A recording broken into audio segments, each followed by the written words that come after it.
का मामला है, क्या आपका कहना है? देखो, कल हमने एक डिटेल प्रेस करके हमने सुबह 7 बजे से जो वोटिंग 20 तारीख को शुरू हुई थी और शाम के 5 बजे तक जो परसेंटेज हुआ था उस बारे में हमने कल वो पूरे मुद्दे हमने आपके सामने रखे थे।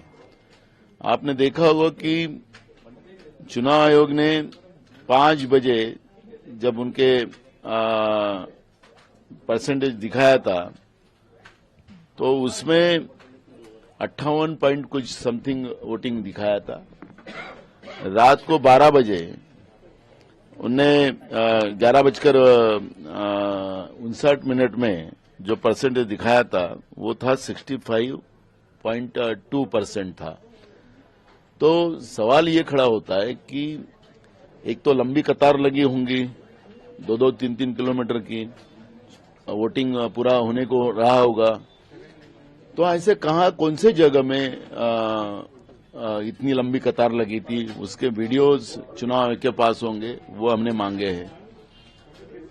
लेकिन रात के 20 तारीख के 11:59 पर उनने ये उनका रिपोर्टिंग होने के बाद उन्हें दूसरे दिन 3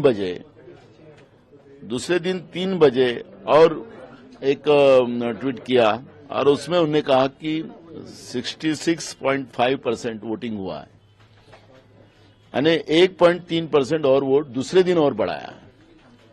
अब 1% का भी अगर 1.3 ये होता है तो 9,99,359 वोट होते हैं। हम चुनाव आयोग से पूछना चाहते हैं कि भाई ये वोटिंग कहाँ पे हुआ है, वीडियो है क्या आपके पास, फोटोग्राफीज है क्या, इतनी लंबी कतारें लगी थी रात भर और दूसरे दिन 3 बजे तक तुम्हारी वोटिंग हुई है, ये तुम्हारा कहना है। तो ये पूरे डिटेल्स हमें चाहिए, ये मांग हमने चुनाव आयोग को किया।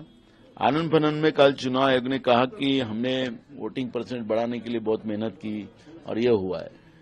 तो भाई बहुत अच्छा काम किया आपने, वोटिंग बढ़ाने के लिए काम किया, लेकिन लोगों का वोट है क्या वहां पर, लोगों ने वोट किया क्या, तुमने बूथ कैप्चरिंग करके वोट किया क्या, ये सब सवाल खड़े हो रहे।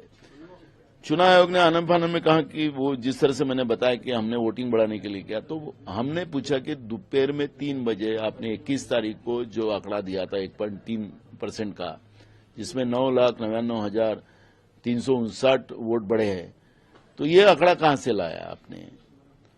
एक वोट का भी फर्क होता है तो पारदर्शिता खत्म हो जाती है, यह हमारा चुनाव आयोग को कहना है। यहां तो 9,99,359 वोटों का फर्क आ रहा है। तो इसलिए चुनाव आयोग ने उसमें बटन दबाई क्या, ये भी सवाल खड़ा हो रहा है।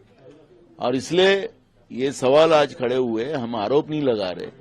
और आज हमारे दिल्ली में हमारी शीर्ष नेतृत्व भी आज मुख्य चुनाव आयोग से मिलने वाले हैं, उनको भी इसका एक मेमोरेंडम दिया जाएगा और ये लड़ाई हम आर पार की लड़ेंगे।